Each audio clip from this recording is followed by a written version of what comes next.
আর খানিকটা দই দেখুন আমি কিন্তু এইভাবে চা ছাঁকনির মধ্যে দিয়ে রেখেছি, যাতে দইয়ের জলটা এইভাবে বেরিয়ে যায়। দেখুন বেরিয়ে যাচ্ছে এই জলটা। তো এটাকে আমি এইভাবে রেখে দেব, কারণ এই জল সমেত যদি আমি দইটা বসাই তাহলে কিন্তু অনেক ঘনত্বটা আসবে না, ঠিক যে কাটা দইয়ের ব্যাপারটা থাকে, তো সেটা আসবে না। যার জন্য এভাবে ছাঁকনিতে দিয়ে আমি কিন্তু জলটাকে বের করে নিচ্ছি। তা আপনারাও এরকম করবেন।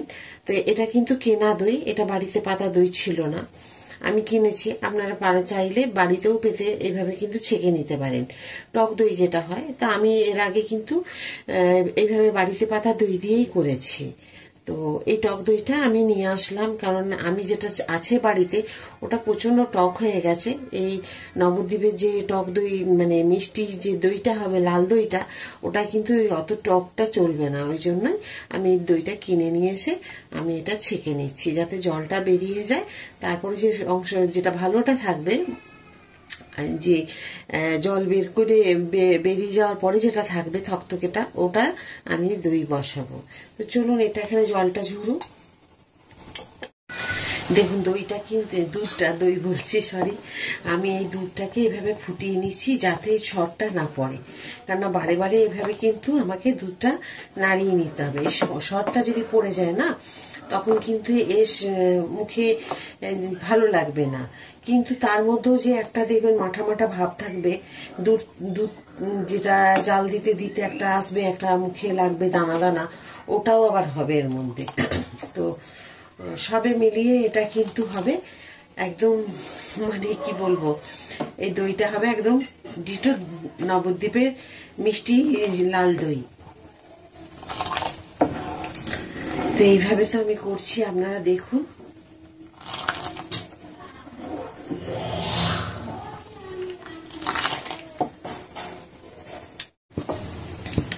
দুধটা দেখুন পুরো ফুটে, দেখতে পাচ্ছেন তো অর্ধেকটা হয়ে গেছে, আর খুব ঘন হয়ে গেছে। এটাও দেখতে পাচ্ছেন যে এত ঘন হয়ে গেছে না, খুব সুন্দর হয়েছে। আর আমি যে হাঁড়িটায় পাতবো ওটা একটু গরম জল দিয়ে ভালো করে ধুয়ে নিচ্ছি, তো তার জন্য আমি ওখানে বসিয়েছি হাঁড়িটাকে। তো যাই হোক, এখন দুধটার মধ্যে আমি দিয়ে দেব এই চিনিটা।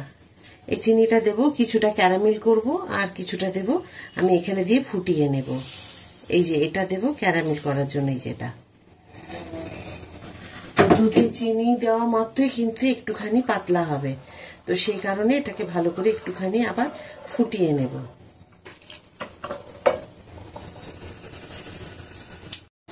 এবার আমি একটু চিনি দিয়ে ক্যারামেল তৈরি করে নেব। সেটাই যে আমি চিনিটা রেখেছিলাম সেটা দিয়ে এখন আমি ক্যারামেলটা তৈরি করব। এটা দেখুন যখনই হয়ে যাবে আপনারা দেখতে পাবেন যে আমি ক্যারামেলটা তৈরি কি সুন্দরভাবে হবে।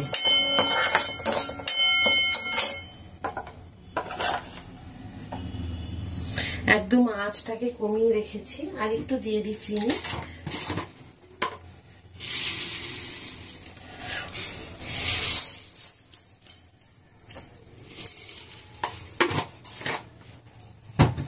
আর এখানে দেব আমি এলাচ, 3টে এলাচ নিয়েছি। 1 কিলো দুধের জন্য বড় এলাচ 3টে নিয়েছি। ওই 3টেকে আমি থেতো করে গুঁড়ো করে নেব।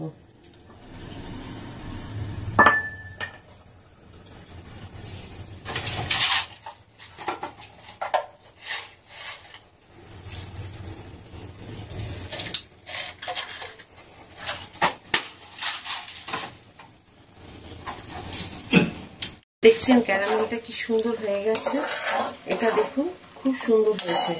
এবারে এই যে ক্যারামেলটা হয়েছে না, এর থেকে আর বেশি করা যাবে না লাল। এবার এটাকে আমাকে একটুখানি দুধ দিয়ে দিতে হবে এটার মধ্যে সরিয়ে। এখানে আমি দিয়ে দেব এই যে দুধ আছে, এই দুধটা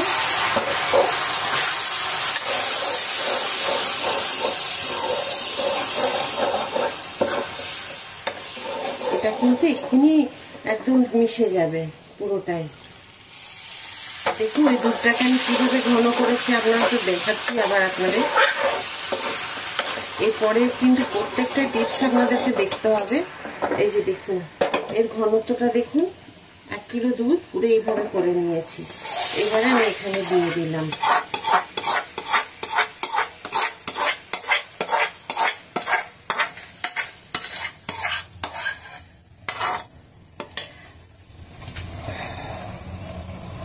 এটাকে আমি এখন দুধের সাথে একদম পুরো ঘন করে এখানে করে নেব, ফুটিয়ে নেব আবার, তাহলেই কিন্তু সুন্দরভাবে মিশে যাবে। এইভাবে হাতার তলাটা দিয়ে ঠিক এইটা দিয়ে এইভাবে আপনাকে বারবার কম আঁচে, আঁচটা একদম কমিয়ে দিয়ে এইভাবে ঘোরাতে হবে, এইভাবে ঘোরাতে হবে। আর বুঝতেই পারছেন দেখুন ঘনত্বটা কি সুন্দর এসছে।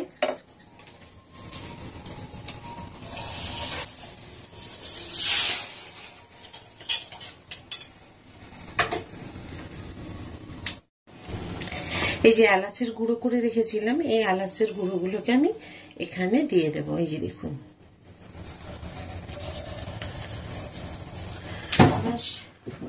আর আপনারা তো দেখছেনই আমি দুধের ঘনত্বটা কিভাবে রেখেছি। এবার এটাকে আমি বন্ধ করে দেবো গ্যাসটা, আর এটার মধ্যে আমি একটু ঘি মাখিয়ে নেব। চলুন,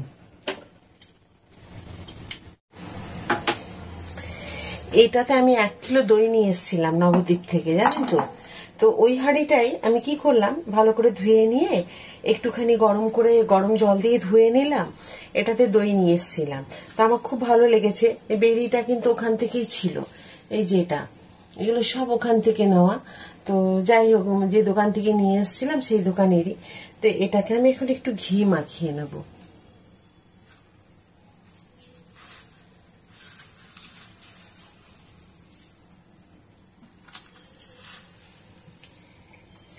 একটু ঘি মাখিয়ে নেব, এই যে একটুখানি। আর যেটা আমি দই মানে এটা করছি সেটা তো একটুখানি 1 চামচ মতো একটু ঘি দিলাম, আর এটাতে দিলাম একটু। ব্যাস, এটাকে আমি এখন পুরো মাখিয়ে নেব। দেখুন,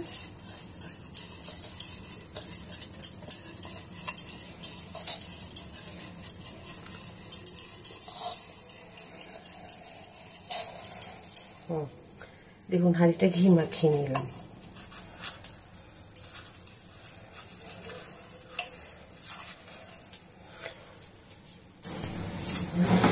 দেখুন আমার সব রেডি। এখানে আমি দইয়ের ভাঁড়ে ঘি মাখিয়ে নিয়েছি। এখানে টক দইয়ের কত জল বেরিয়েছে দেখুন। এই জলটা যদি দিয়ে দিতাম তাহলে কিন্তু দইটা পাতলা হয়ে যেত, ঠিক বসতো না। এখন দেখুন দুধটা ঘনত্ব 1 কিলো দুধ কোথায় এসে হাফ কিলোর থেকেও কমে দাঁড়িয়েছে, মানে 400। ঘনত্বটা দেখুন কি রকম, এইরকম ঘন হবে।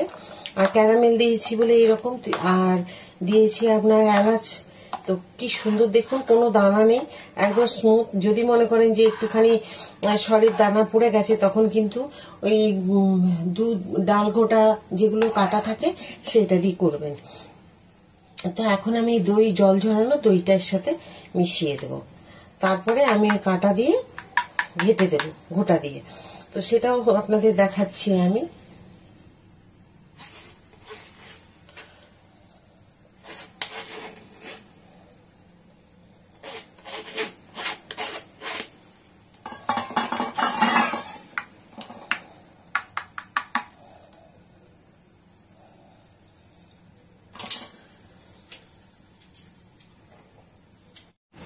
দেখুন এই ডাল ঘোটাটা দিয়ে আমি এখানে ঘটে দেবো।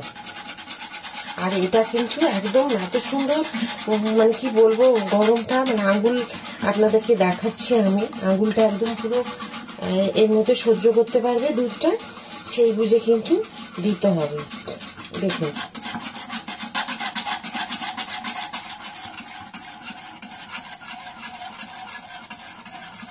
ওই পাতলা দুধে দই বসিয়ে দিলে কিন্তু ভালো হবে না।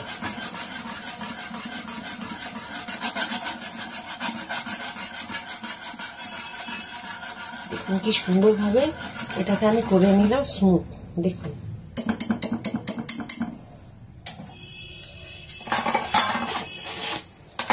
এই দেখুন এখনো একটু আছে, এটাকে ঠিক করে নিতে হবে।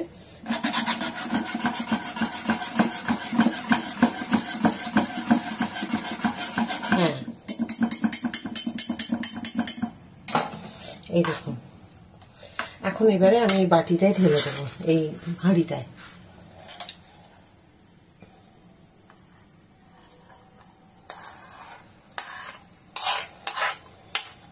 ঢেলে দিয়েছি এখন এটাকে, আর আমি এটাকে একটুখানি ট্যাপ করে নেব, দিয়ে শক্ত চাপা এই যে এটা দেব, প্লাস এটা দেব, দিয়ে আমি এখানে এখন রান্নাঘরে রেখে দেব। আমি 7-8 ঘন্টা পরে আমি দইটাকে নিয়ে চলে এসেছি, প্রায় 7 ঘন্টার ওপরেই হয়েছে, 8 ঘন্টা হয়নি। তো আমি দইটা পুরো নিয়ে চলে এসেছি, আপনাদের কাছে আমি দেখাবো যে দেখুন কালকে আমি দইটা পাততে দিয়েছিলাম, দেখতে পাচ্ছেন তো কি সুন্দর হয়েছে দইটা। এই দেখুন একদম নড়ানো চড়ানো, দেখুন আমি আপনাদেরকে দেখিয়ে দিচ্ছি, এই দেখুন খুব সুন্দর হয়েছে। আর কেটেও আমি দেখিয়ে দিচ্ছি আপনাদেরকে যে কেমন হয়েছে, এই দেখুন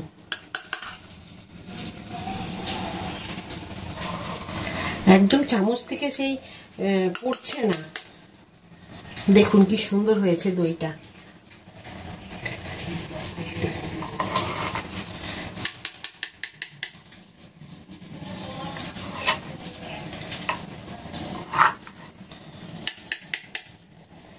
তো এই যে আমি দইটা করেছি, আপনাদের কেমন লাগলো অবশ্যই আমাকে কিন্তু কমেন্ট করে জানাবেন। আমি যেইভাবে করেছি আপনারাও কিন্তু সেইভাবেই করবেন।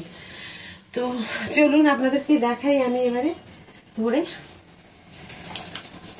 গতকাল আমি দইটা করেছিলাম সন্ধেবেলায়, তো সন্ধেবেলায় দইটা করে আমি রেখে দিয়েছিলাম 1 ঘন্টা 1.5 ঘন্টা মতো রেখে দিয়েছিলাম বাইরে জমে যাওয়ার জন্য। জমে যাওয়ার পরে আমি ফ্রিজে রেখে দিলাম, ধরুন প্রায় 7 ঘন্টার মতো ছিল, আমি হিসেব করে দেখলাম প্রায় 7 ঘন্টা মতো ছিল।